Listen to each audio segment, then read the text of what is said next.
September 2021, Arches National Park near Moab, Utah. We're still staying at Moab Rim RV Park, but now we're going to concentrate on Arches. First of all, and this is very important, if you want to go to Arches and see the park, you need to get there before 8 o'clock, because by 8 o'clock the park is full and they close the gate. They will reopen the gate in 3 to 5 hours, but that means the gate opens up in the afternoon when it is very, very hot. So, we got there before 8 o'clock, and our first trail is the Park Avenue Trail. The Park Avenue Trail takes us down into a deep and narrow canyon. The rock formations towering on either side of you remind people of tall skyscraper-type buildings. So this trail is about 2 miles long. It's a steady downhill halfway out, and then a steady uphill coming back. Since it's still early in the morning, and it's only 2 miles, we opted to leave the water behind. Yeah, so that was not such a good idea. Fortunately, nearly the entire trail was in the shade, at least most of it. There were areas that were kind of in the sun, and by the time we got back, we were a little thirsty. Would have been nice to have water, but it wasn't really necessary either.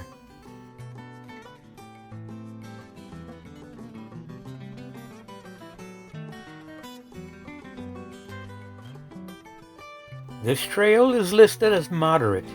Understand that these are canyons. These are not flatlands, so no matter what trail you take, you're going to be doing some ups and downs, and they're not nicely, evenly paved.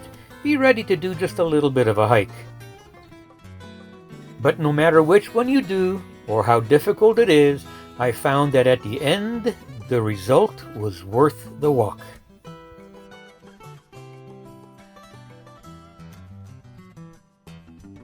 It was just so cool down here. No matter where you looked, you saw something different. Beautiful colors and formations. But eventually we made it back, and that last stair climb up, well, that was a little difficult. The Park Avenue Trail is the first trail as you enter the park. For our next excursion, we took a little bit of a longer drive across the park. We made several stops along the road, just to stop and look at what was around us. It was different around almost every corner. There was always something new to see.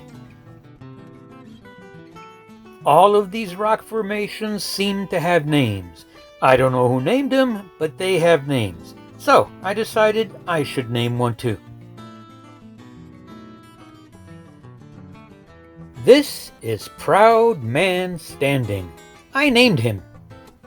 I named him that because he looks like a proud man standing on a pedestal.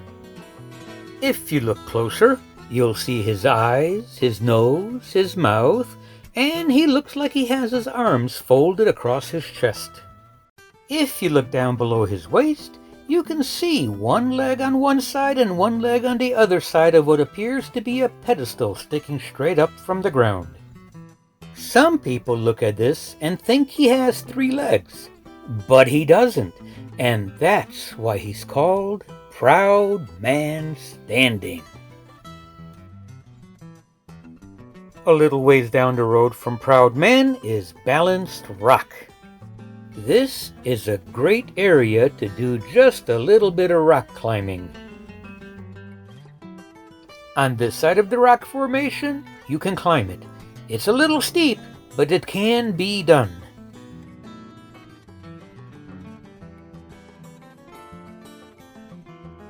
But be careful at the top, because the other side is pretty much a straight drop-off.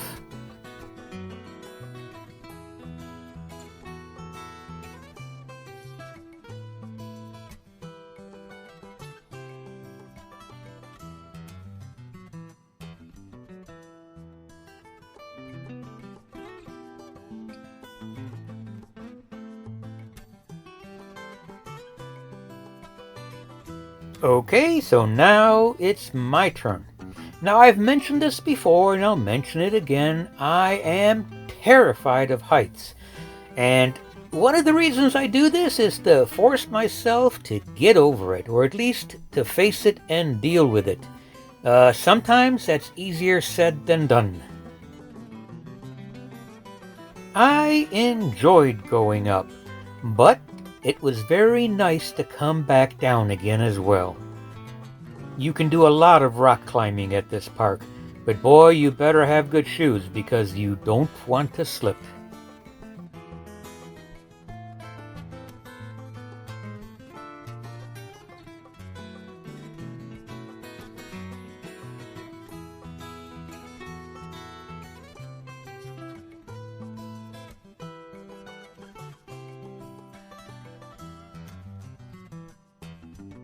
Just a little ways down the road from Balanced Rock is the Garden of Eden. The Garden of Eden is a rock garden, all sorts of spires, and of course if you want a really good look at them, you better be ready to do just a little bit more rock climbing.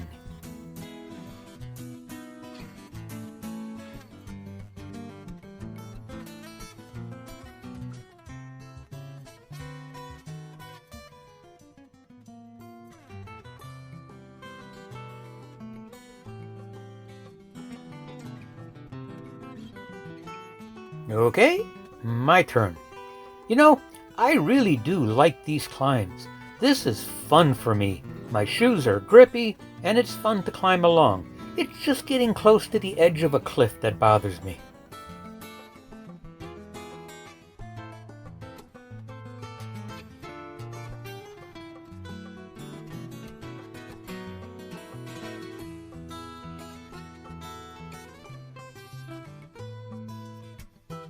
Now Janet has no such concern. She just skedaddles right on up along a narrow ledge just to see what's up there. A little further down the road and we come to the windows section of the park. This area of the park has 4 separate arches, and one of them is a double arch. This side of the north arch is easy to get to, and there's usually quite a few people there. But Janet and I like to take the less traveled trails. That way we get to see things from a different perspective, and there aren't that many people around because not everybody climbs back here. So after a little rock crawling, we get to see the same arch, but from the backside. Go a little farther away, and we get to see both the north and the south arch from the back. The next arch in line is the turret arch. This is another one of those arches where lots of people see it from the front, but very few see it from the back, because if you want to see it from the back, you have to climb up and through it.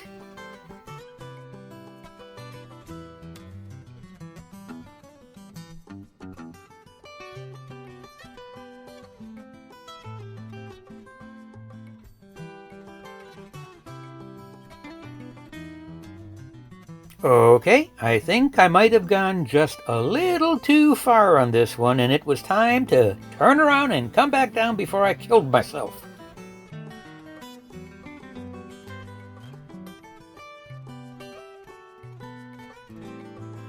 After checking out all 3 of those arches, it was time to go to the double arch.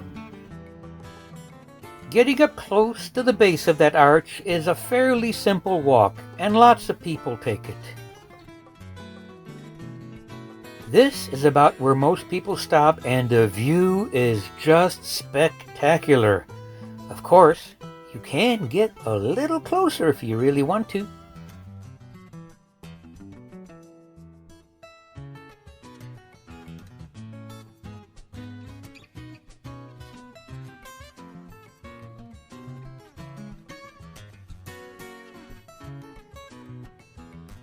Trying to get all the way up there, it's a little bit steep. But again, good grippy shoes, and you can do it.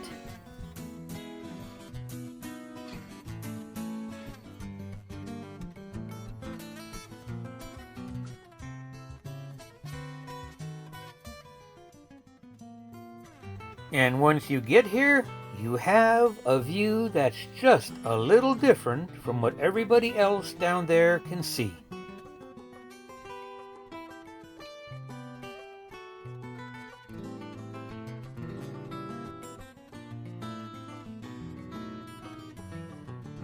Other than climbing up here, there's only one way to get these kind of pictures. Yep, but now it's time to climb back down and move on and see something else in this park. Our next stop is the Fiery Furnace Trail. We really wanted to hike this trail, but unfortunately we couldn't. The trail is difficult and it's super easy to get lost, and usually the trail is guided by a ranger. But since COVID is still going strong, no ranger tours are available. But that doesn't mean you can't go ahead and hike it. I'm sure that if you signed all sorts of paperwork and waivers and so forth, you could and you can actually go back there and hike this trail all by yourself. You do, however, need a permit to do that, and you need a reservation to get the permit. You can only make reservations 7 days out, and we tried. Reservations opened at 8 in the morning. By 8:03, every single slot was full. Oh well, maybe next time. I sure hope so. Our next day at Arches started before the sun came up. Janet and I wanted some sunrise pictures, because when the sun comes up, the colors of the rocks are vivid, and we wanted to see that. As the sky got brighter, so did the colors of the rock. We spent about half an hour of sunrise just standing up there, looking around and taking some beautiful pictures. But it was almost 7 and we needed to get to the delicate arch early, before the entire parking lot filled, and that happens like 7. We got there about 7, and the parking lot was about 3/4 filled, and we started our hike. It's still a little cold this early in the morning, so jackets are required until, of course, you warm up just from the walk. There are 2 ways to see the delicate arch. You can either hike up there from the Wolfe Ranch, and that's about a 3-mile hike that is difficult. Or you can see it from the viewpoint, which is far easier. Janet and I decided to do both. There is a lot of up when it comes to this hike. 45 minutes in, and this is what's in front of us. And this is what's behind us. We started way down there in the valley someplace. So this is steep and strenuous, but not hard, until a narrow ledge along the side of a cliff. Did I mention I hate heights? Janet, of course, had no problem at all. So we walked the ledge, and at the end of the ledge, we came onto this. This is the Delicate Arch. It's what this park is known for. Most people stop right here and enjoy the view, but there are those that have a need to get closer. Nope, not close enough. Closer. Dead man walking. Fortunately, this was close enough because I'm not sure I could have gotten any closer. Now, to most people, this looks wide enough to park a car on. But to me, it looks about the width of my razor. Anyway, once we got off that knife edge, we decided to have breakfast with a view. And what a view it was. The arch was right in front of us. And if I just looked a little to my right, I got to see the smart people. The ones that didn't want to come all the way down here. But oh well, they missed a really nice close-up view. After a while of admiring the view, it was time to go back. Hey, who shrunk the ledge? It looks way smaller from this side. And steeper, too. And there goes Janet. Just bibbity-bop right down the trail, not a care in the world. Life is good.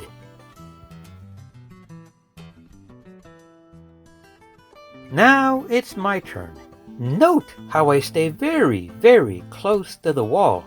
I want to become one with the wall. Man, at this point I really wish I did not understand the laws of gravity. And here's Janet. No problem with gravity. Woohoo! This is fun!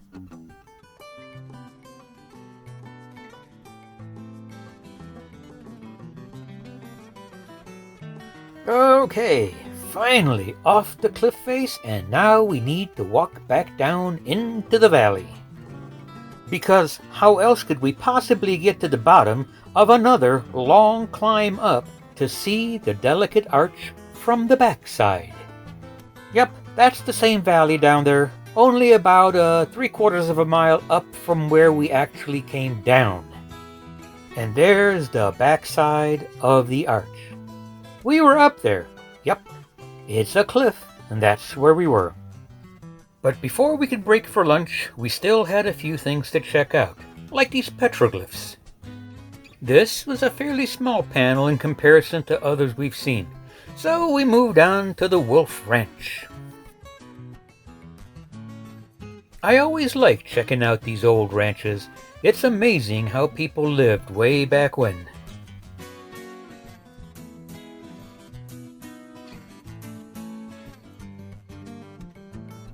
And after exploring the ranch, it was time for us to take a break for lunch with a view and with a friend.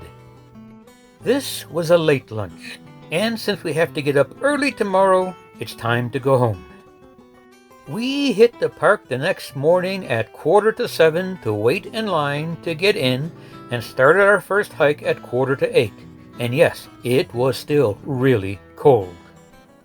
Today is our last day at Arches, and we decided to do a whirlwind tour of as many arches as we possibly could. So, lots of hiking.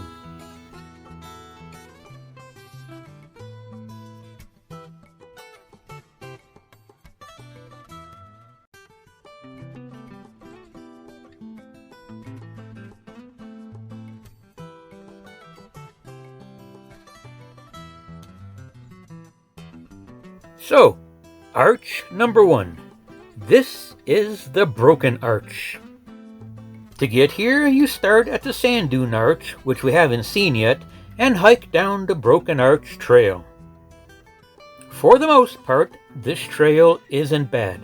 It still has a lot of ups and downs, but fortunately for me, I don't have to hike ledges alongside cliffs. So I am really, really happy.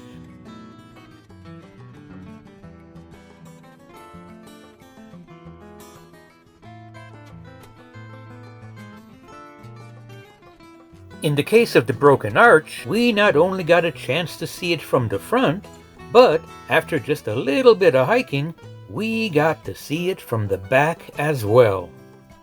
A little bit more hiking, and we arrive at arch number 2, the Tapestry Arch. Like with most of these arches, if we can climb right up into it to get a better view, we most certainly will. And as usual, some of these climbs are not that easy.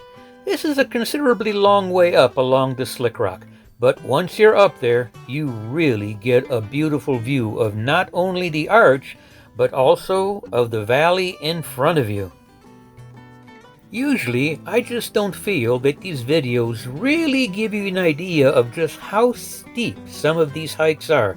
I mean, that's Janet. She's way down there, and she's got a long way up to go, and she's trying to find areas that are just a little less steep so she can get enough of a grip to make it up to the next relatively flat spot and come on over my way.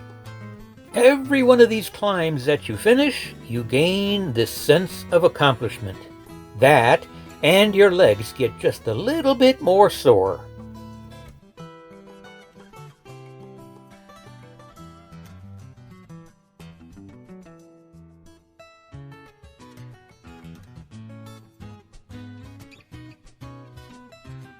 So after working hard to get all the way up there, you should take a little bit of a break and enjoy the view.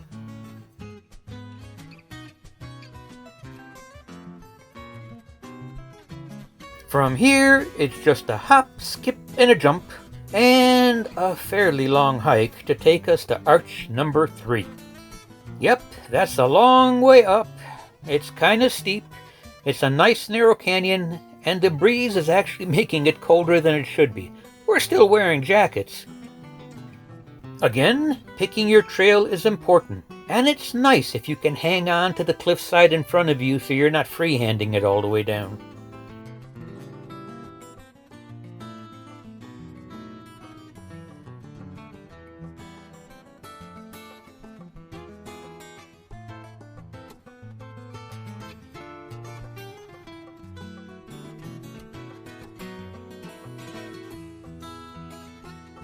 So we came a long way down, but we're nowhere near the bottom yet. We have to go all the way out to that valley through the rocks in front of us. So let's not forget, we started out there in that valley. The climb to see the arches that we just visited was a steady uphill. Now it's time to take a shorter way down. The next arch will take us up through a very narrow canyon. Man, am I glad I lost weight.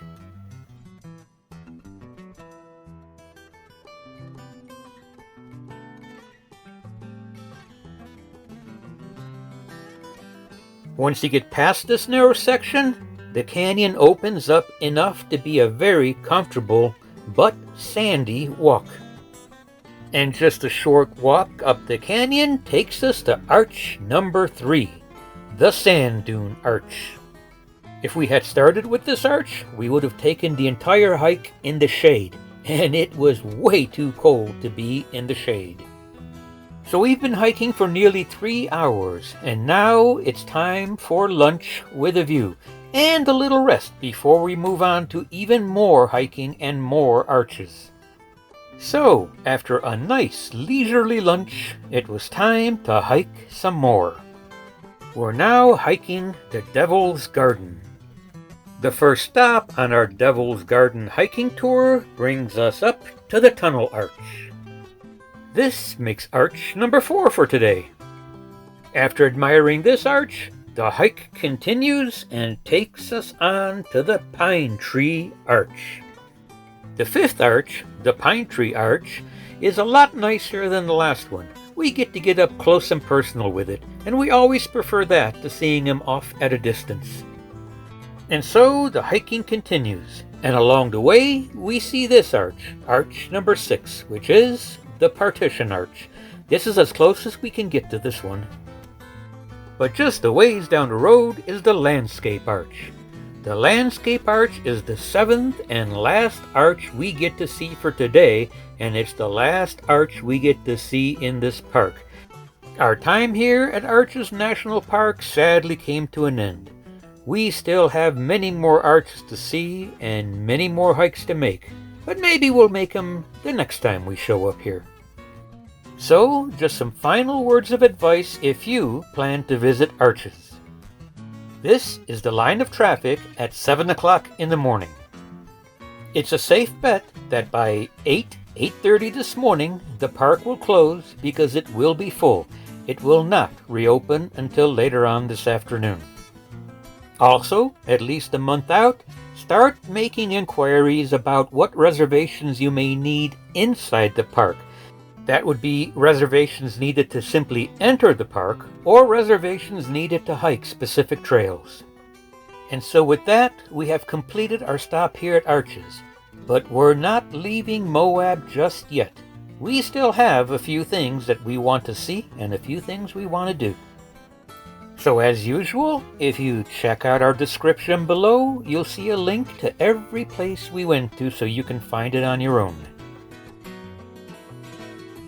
So, we're still here in Utah, and we will be for a while, and we certainly hope to see you here again as we continue to explore this stop.